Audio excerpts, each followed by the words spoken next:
Bueno, muy buenos días. Muchas gracias a la CAINCO por la invitación a este foro. ¿Qué hacer y qué no hacer para mitigar la crisis y crecer sostenidamente? Es el título de este panel. Tenemos 5 invitados y 45 minutos. Por lo tanto, trataremos de que las respuestas sean puntuales. Hemos escuchado esta mañana la palabra crisis desde el arranque.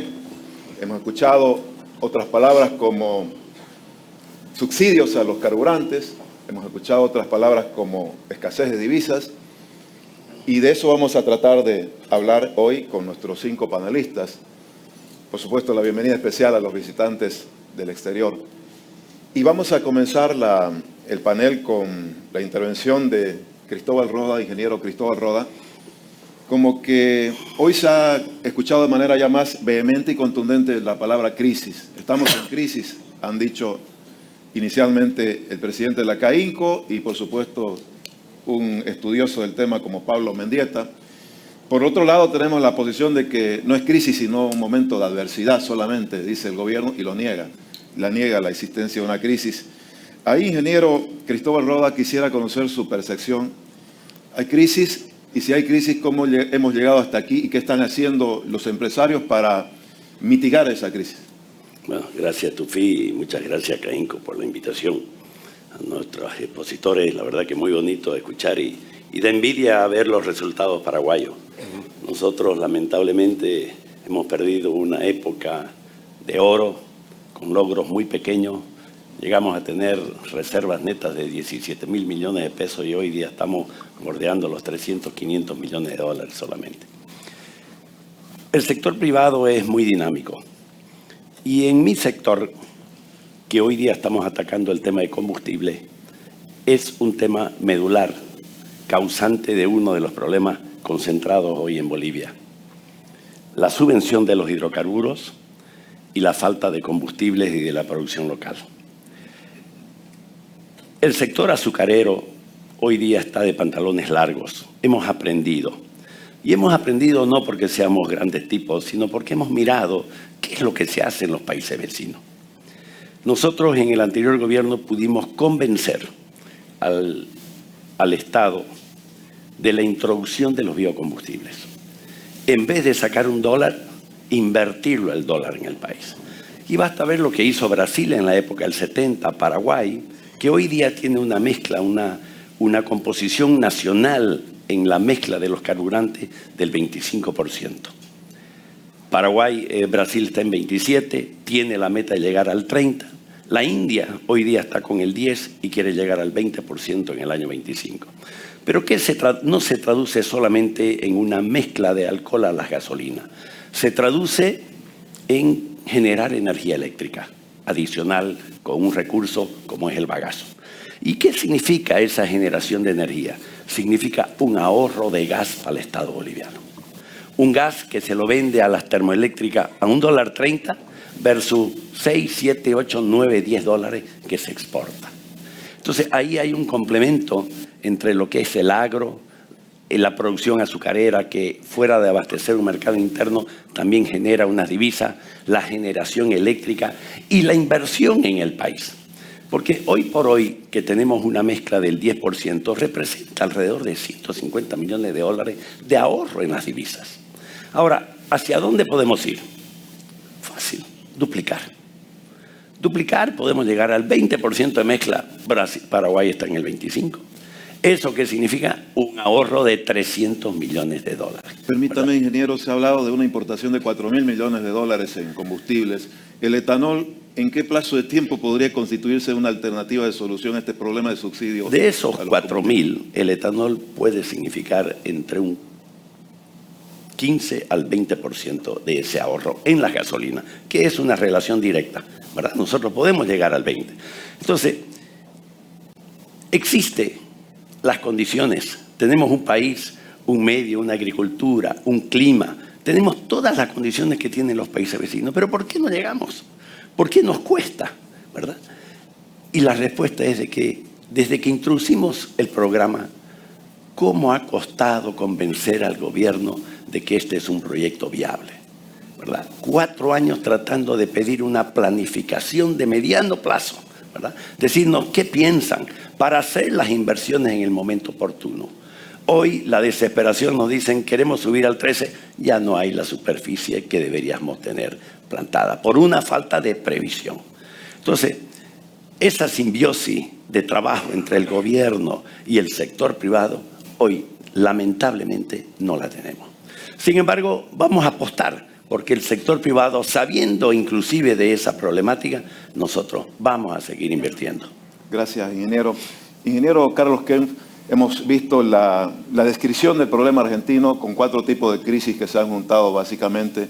En Bolivia, ¿qué tipo de crisis tenemos actualmente? ¿Cómo hemos llegado hasta ahí y por qué? O sea, desde un punto de vista empresarial, ver la crisis es un poco más de frustración que otra cosa. Ya lo comentaron los economistas, estamos todavía en la primera etapa de la crisis cambiaria. ¿Cómo hemos llegado ahí? ¿Por qué tenemos frustración o decepción? Es porque creo que con algunas medidas, algunas que son más fáciles y otras más estructurales, creo que hemos podido mejorar el control de la crisis. Explicaron los expositores el tema político. Acá hay un candado ideológico en este país que no permite muchas de las medidas que nosotros tenemos. O sea, hemos tenido inversiones públicas con el discurso de sustitución de importaciones que han sido no productivas, que han sido ineficientes. Uria en el Chapare, Cebol de cemento en Oruro, Buenaventura, en azúcar. Todos los que estamos acá conocemos esos ejemplos, no estoy diciendo nada nuevo, pero la caída de reservas, que es la primera razón por la cual enfrentamos esta crisis cambiaria, viene dada por exportaciones que no están sucediendo y por manejo del déficit fiscal con gasto público excesivo, empresas no rentables y que deberían, claro, aquí voy a hablar de algo que me pueden colgar, pero privatizar, vender o cerrar algunas de esas empresas no productivas, pero esos candados ideológicos son importantes. Cosas más generales que las que decía Pili, el ingeniero Cristóbal Roda, creo que hay medidas que tienen que ver con aprobación de biotecnología. Tenemos 2 países que son líderes en exportaciones de productos que tienen apoyo de biotecnología para aumentar la productividad y no seguir desmontando a lo loco. Cambiar, hablábamos de cepo, acá tenemos un cepo a las exportaciones, hay controles a la exportación y en productos que ni siquiera tienen un déficit para el consumo interno. Este mismo tipo de inversiones no productivas, si se hicieran, me daba envidia de ver la lista de inversión pública que tiene Paraguay y lo felicito, porque acá las inversiones públicas no se toman en cuenta el análisis socioeconómico de la inversión. O sea, una carretera que abra, o el mismo puente Guayaramerín o un puente en el Beni que aumente la superficie de siembra de soya en Bolivia sería vital, pero acá hacemos museos, hacemos asambleas, hacemos edificios presidenciales y ese tipo de medidas son las que nos dañan. Entonces, ¿cómo lo vemos los empresarios? Creo que entre ineptitud y un poco de falta de generar este tipo de decisiones que son a nuestro criterio. Es posible que el bagaje entre peleas políticas y el bagaje de las decisiones que toman en el Ejecutivo sea mucho más difícil que lo que estoy diciendo, pero creo que si hacemos un listado, y han sido demandas que la CAINCO, la CADEX, la CAO han puesto en el tapete y no son difíciles de lograr. Gracias, Carlos. Bueno, gracias, Carlos. Profesor Kigel, usted ha descrito la realidad económica argentina y ha escuchado en esta mañana ya algunos criterios relacionados con los indicadores económicos bolivianos. ¿Qué similitudes usted encuentra entre los problemas de la crisis argentina y los problemas de la crisis boliviana? Usted ha detallado 4 tipos de crisis en Bolivia. ¿Qué identifica? Bueno, la verdad que todavía sería osado hacer un diagnóstico sin tener más información. Yo le puedo dar algunas ideas que surgen ver algunos temas. Pareciera, digamos, que el riesgo inflacionario es muy bajo acá. No pareciera, digamos, yo sé que está toda esa idea de la hiperinflación, que es un tema que yo personalmente lo estudié cuando estaba en el Banco Mundial y que realmente ha sido muy traumática. Yo ese riesgo, la verdad, no se ve ese riesgo inflacionario, ni siquiera el hiperinflacionario. Sí pareciera que hay como debería haber cierta preocupación, por ejemplo, con qué pasa con los depósitos en dólares. Que si ya empieza a haber restricciones para poder accederlos. Yo puedo contar lo que fue la experiencia argentina, no puedo contar lo que es esto. Un tema interesante en la Argentina es que en la crisis en la crisis del 2001 sí hubo restricciones a los accesos a los depósitos en dólares, pero esa fue una crisis muy fuerte donde, digamos, el sistema bancario estaba muy dolarizado. Y yo creo que en contraposición en el 2011 y en la situación actual, realmente no ha habido preocupación con los depósitos en dólares. O sea, eso se sigue manejando bastante normalmente. Obviamente que Argentina tiene un cepo, esos depósitos no se pueden transferir al exterior. En ese sentido veo que es más dura acá que lo que estamos viviendo en la Argentina. Lo que sigue también, la segunda cosa que vería es un poco cómo empezó el cepo cambiario y un poco como decía Carlos, acá es una evolución y no una revolución, o sea, va empezando de a poquito, digamos. Estos son procesos que se van alargando. ¿Es manejable, sí? ¿Es manejable la crisis boliviana? Creo que está en sus primeros inicios. Yo creo que existe distintas formas de manejarla. Una forma prolija y una forma desprolija, digamos. O sea, la forma prolija es empezar a tomar el toro por las astas y tratar de empezar a resolverla lo antes posible. En la medida que uno lo deja evolucionar y que sigue y que no se toman las necesarias, empezamos a entrar en una segunda etapa, es cuando las restricciones son cada vez más grandes. Y ahí se le empieza, mi experiencia es que se empieza a complicarle la vida a los empresarios, que todavía aparentemente no llegó, donde la falta de dólares, si es que eso se sigue profundizando, empieza a llevar a que no se pueda girar plata al exterior, no se puedan pagar importaciones. Eso, por un tiempo, uno puede por ahí conseguir un crédito, el importador puede conseguir un crédito del proveedor del exterior, pero cuando uno no paga 2 meses, 3 meses, 4 meses, esas líneas empiezan a cortar y ahí empieza a tener un efecto claro sobre la producción. Por ejemplo, en el caso argentino eso se ve en sectores críticos como la automotriz, donde la producción ha caído 1/3, básicamente porque no pueden importar insumos. Y empiezan a haber escasez de bienes. En Argentina, por ejemplo, no se consiguen neumáticos. O sea, la forma de comprar neumáticos para una persona que está en Argentina es llevar el auto a Uruguay, cambiar los neumáticos en Uruguay y volver a la Argentina. O sea, empezamos a tener locuras de ese tipo que distorsionan mucho la producción y eso es lo que hay que tratar de evitar. Hay que tratar de que la solución, sea cual sea, llegue antes que lleguemos a que esa situación que se vuelve realmente muy traumática. Gracias, doctor. Profesor, doctor González, usted ha formado parte del Fondo Monetario, perdón, doctor Fernández, usted ha formado parte del Fondo Monetario Internacional, del Banco Mundial, con foco principalmente estudiando la temática económica boliviana. Bolivia vivió un ciclo de auge económico con las materias primas y hemos llegado hasta este punto donde ya se habla de crisis. ¿Qué no se hizo en ese momento de auge para haber llegado hasta este momento de inicio de crisis, como dice el profesor? Para todos los países en general, yo creo que hay momentos en el cual uno tiene que aprovechar para hacer los cambios necesarios en la estructura económica de tal manera a enfrentar los malos tiempos. Básicamente, fue muy fácil para muchos países de la región vivir esa época de auge de commodities entre 2013 y 2015. Pero eso creo que a muchos les hizo dormir en el confort que se tenía en ese momento.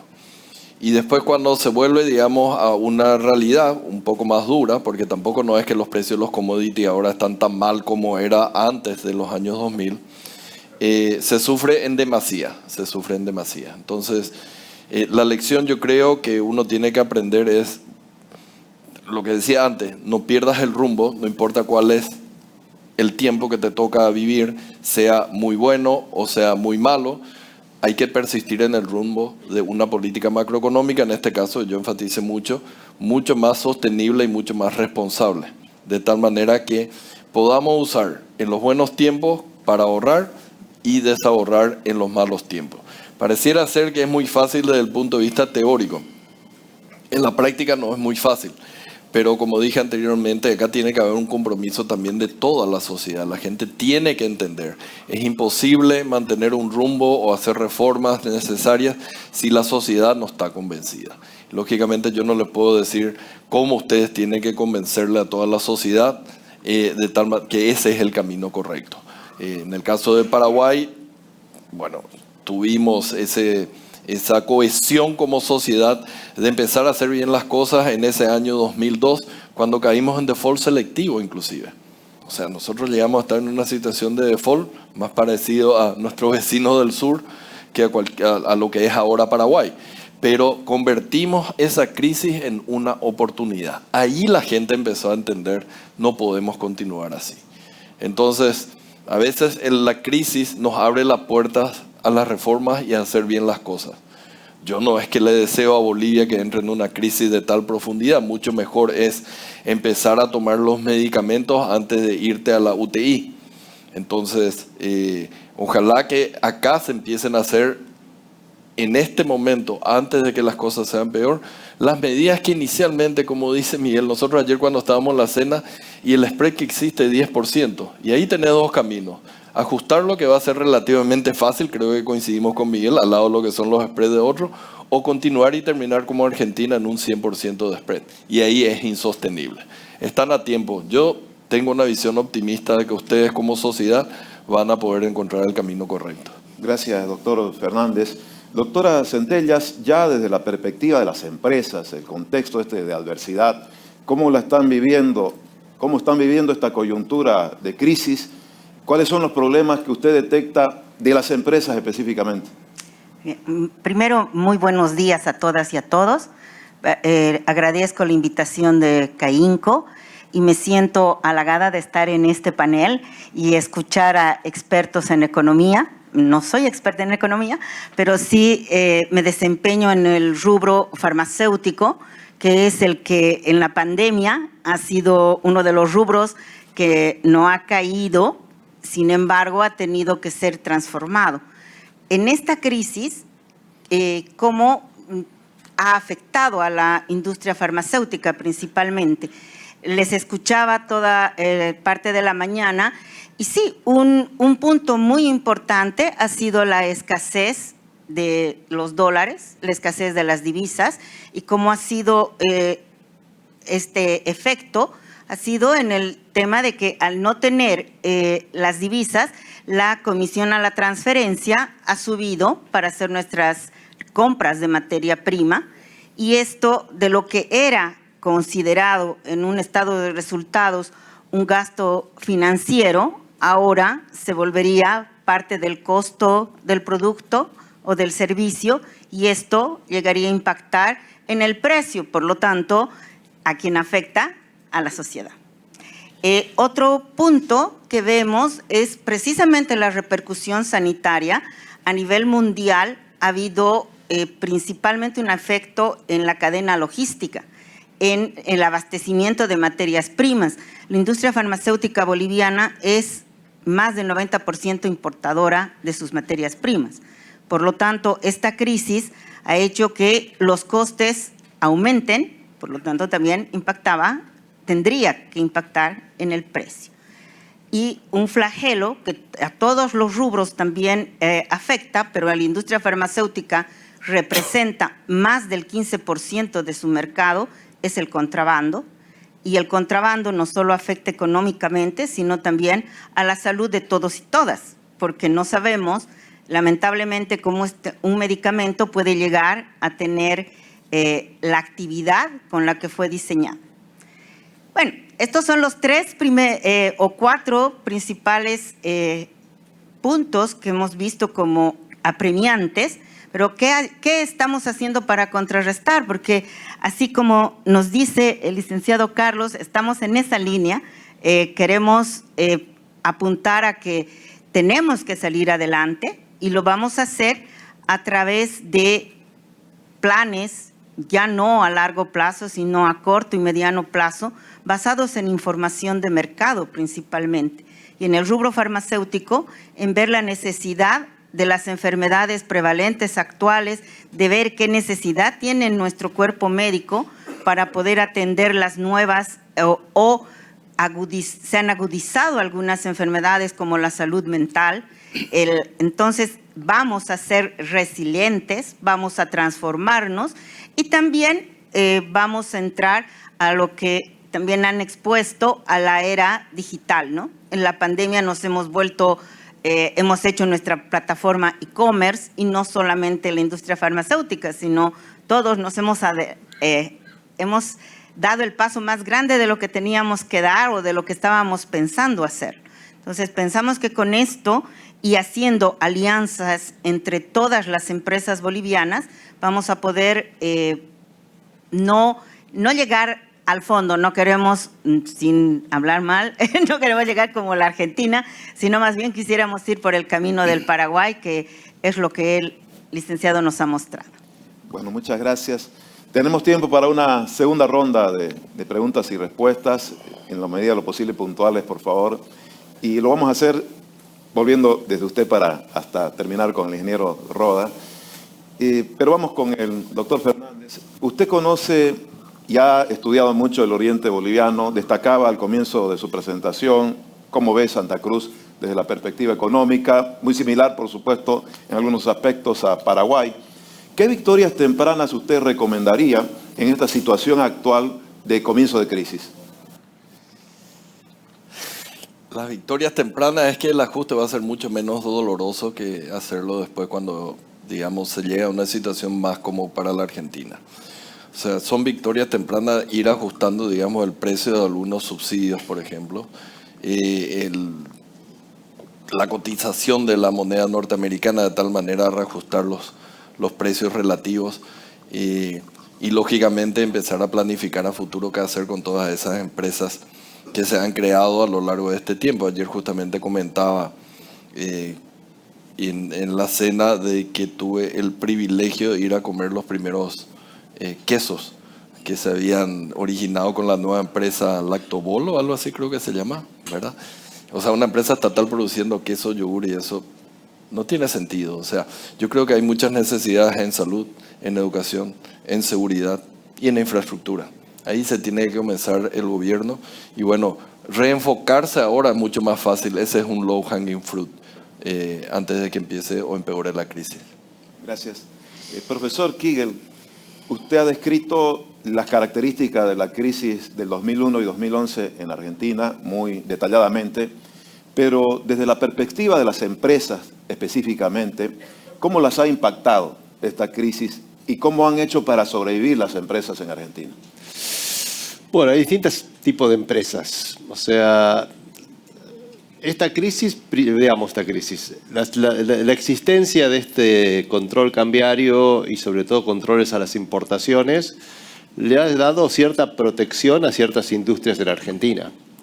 Ha bajado la competencia, ha bajado la disponibilidad de productos. O sea, algunas empresas que son las que se han beneficiado de esta situación, paradójicamente, porque justamente hay menos competencia y pueden vender más caro y tienen un mercado para ellas solas sin necesidad de competir.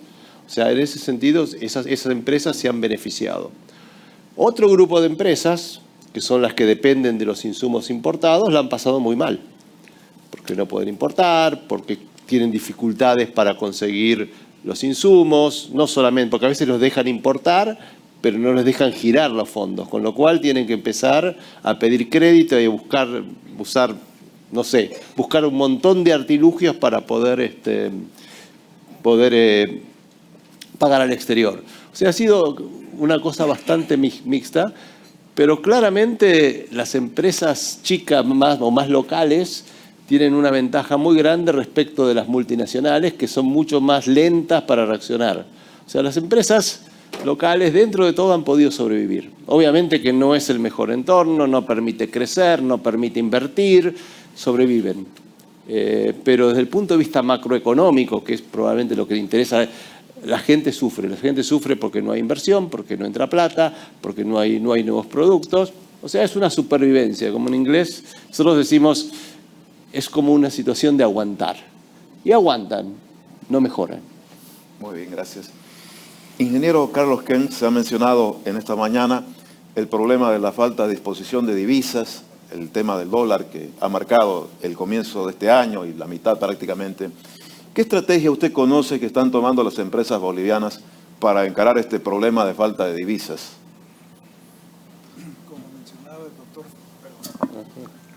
Como mencionaba el profesor Kiel,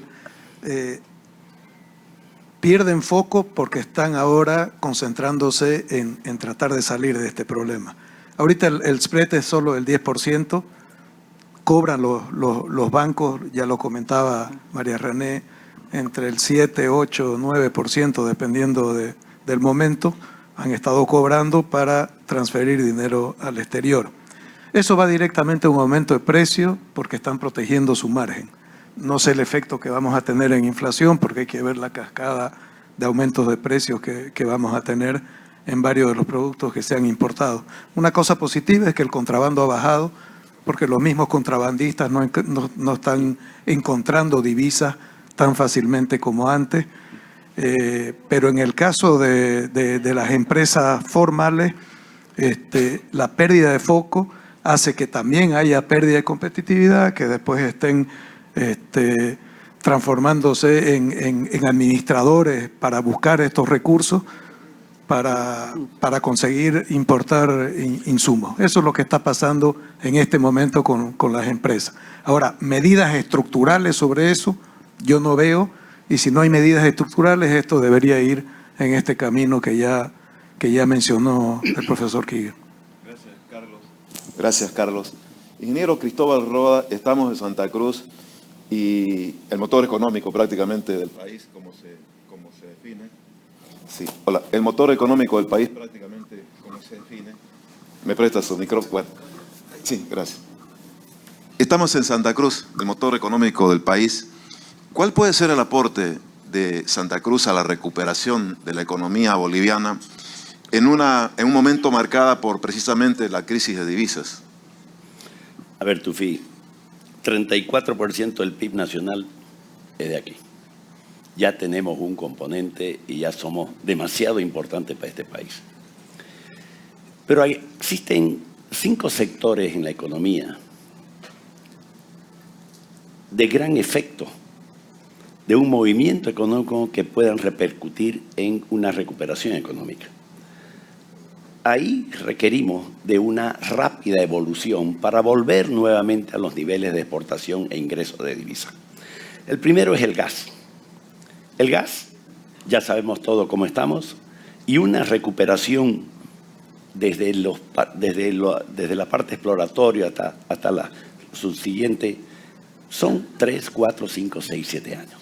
Por lo tanto, no es un producto que pueda recuperarnos en una forma inmediata. Los minerales, muy parecidos. Los niveles que producimos actualmente son bajos y una recuperación va a demorar. Los metales, el oro. Pablo lo decía muy bien. En realidad lo que producimos es esto y lo que exportamos es esto otro. Por lo tanto, no es un producto nacional.